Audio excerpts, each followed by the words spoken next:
2023. Earth. A climate catastrophe. A post-pandemic train crash.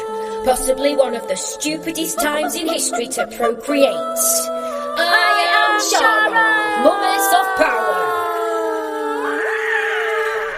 Holding on to stories to power us through the week. This week it's been the Beaver moon. Not that kind of beaver, cheeky chops. The beavers that build dams, right? I think it's called that because they hibernate. Do beavers hibernate? I mean, it's probably rarely cold in the UK now, so yeah. I'd hibernate if I could. Defo. So yeah, Beaver moon. In pagan rituals, right, it was like basically this time of year where you let go of grief and sadness, which is something that I found out later this week after I sat down and kind of wrote what I was going to talk about today. So it's kind of uncanny, considering my subject area today. So in the olden days, what they used to do during the Beaver moon is they would run around the streets with barrels of oil on fire to scare away all of the bad spirits. I love that. I love it. I didn't do that because it sounded quite burny. I went and did a yoga class and did some warrior goddess moves and tried not to fall over. I did quite a good job of it. FYI. But earlier on in the week, when the Beaver moon was actually shining bright, I went out and had a little break from being the mom of a toddler with diarrhea because it was a bit intense. It was a little bit like someone had bought a load of water balloons and filled them with gravel and baby poo and thrown them all over the laundry basket and the house and the dog. Yeah, it was an intense week. So anyway, my fella came home and I was like, oh, I'm just going to go out, babes. And he was like, where are you going? In the olden days, it would be like, oh, I'm going to go and see a friend and have a coffee. Or, oh, I'm going to go to the pub and watch a quiz night. Or I'm just going to go and do something cultural. No, for me, it was like, all right, I'm just going to go to B&M. Oh, gosh. Which is like a bargain basement store here in the UK. They've got like a 2-for-1 toy sale on and it's coming up to Christmas, right? So I'm going through that whole conundrum of what am I going to do about Christmas? I'm going to tell him the truth or am I going to lie to him and tell him that there is this morbidly obese guy dressed in a red cloak who comes down the chimney with gifts that he makes in the North Pole with a lot of slave labour children dressed as elves, and he's got this talking herd of reindeers. I don't know. It's really weird, isn't it? Christmas is so weird. I never realised how weird it was until I was going to be lying to my 2-year-old about it. And now I'm like, it's weird, man. And my mate said to me well, did you believe in Santa when you were a kid? And I was like, yeah, but also I was like, why do all of the pillowcases, because we didn't have stockings, we had pillowcases. I don't know. Why do all the pillowcases have my dad's handwriting on them? Because my dad is definitely not Santa Claus. He's got tattoos. That's not a Santa Claus thing, is it? Anyway, that was a tangent, wasn't it? Anyway, off I went in the full moon, very tearful, very tired, having done a lot of laundry, right? To B&M. And I went round B&M. I had such a lovely time, had the best time ever. Filled my trolley with stuff I didn't even know I needed and went to pay. Yeah, I got in the queue. Someone in front of me, and then this lady came up behind me and she's clutching this little tiny bag of kindling, and she looks immaculate. She looks gorgeous. She's got this lovely camel coat on and really nice hair and a little berry brooch that's shining in the fluorescent light of the shop. And I said to her, do you want to go in front of me? And she was like, no, it's all right. I said, you've only got that, go in front, I don't mind, I've got loads of stuff, I've gone mad. And she was like, oh no, really, you go first. And I was like, okay, cool. So I, put more stuff on the heaving conveyor belt. Beep, beep, beep. And I started chatting to her. And she looked at this little miniature hoover that I bought for my son, vacuum cleaner, because he loves vacuum cleaners. He's mad for them.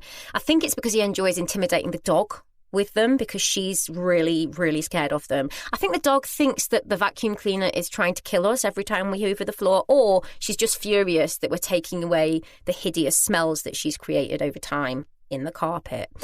whatever it is. I've got this mini hoover, and the lady like goes, "Oh, that's so cute." And I was like, "I know, it's for my son. He's a boy, but you know."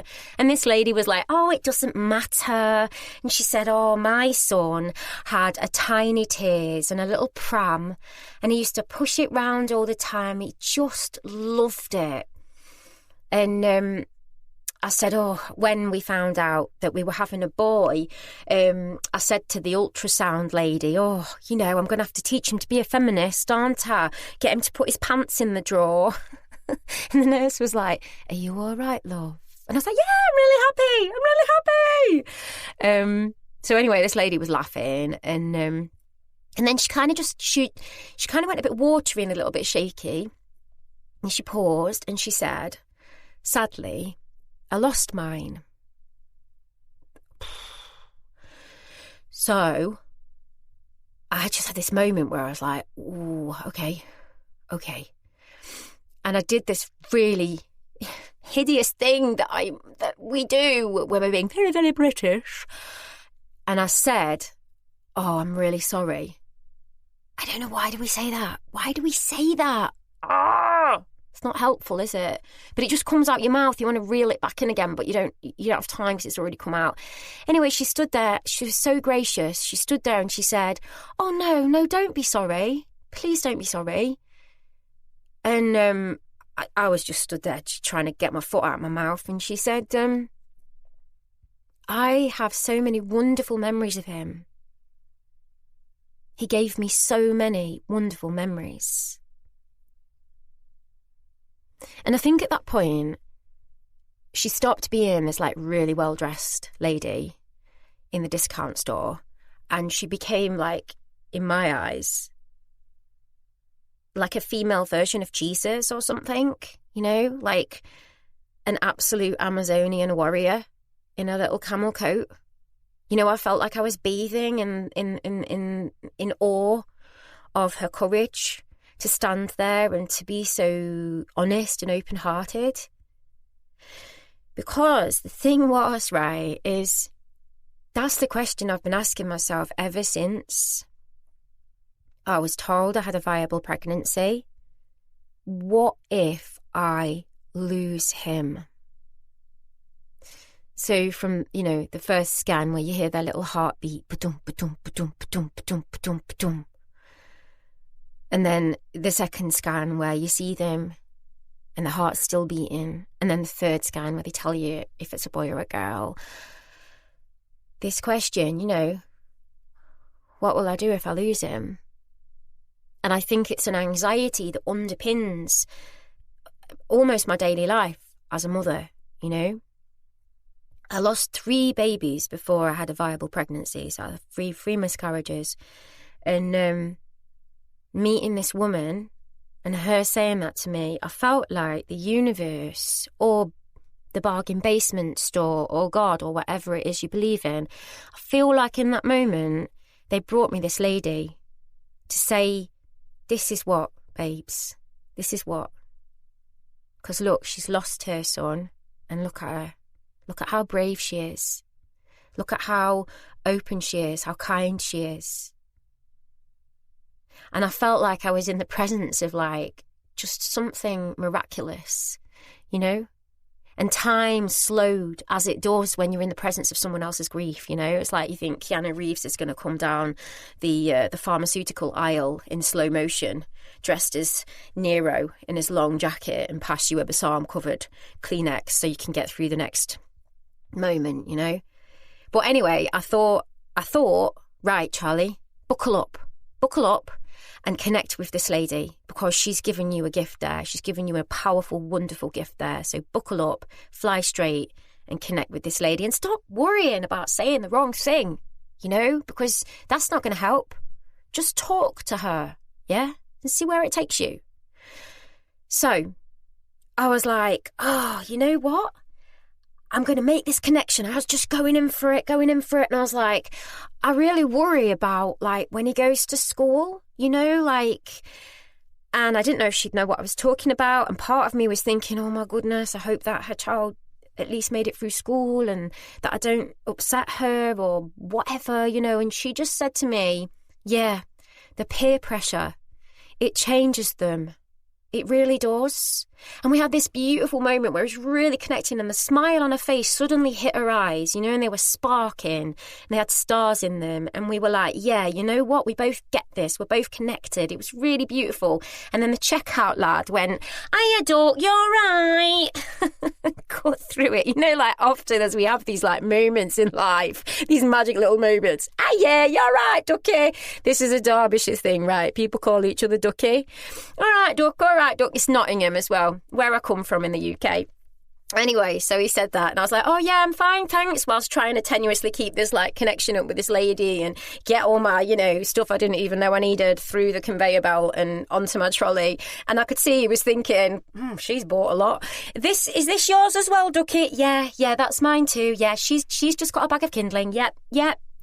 Ah, the shame.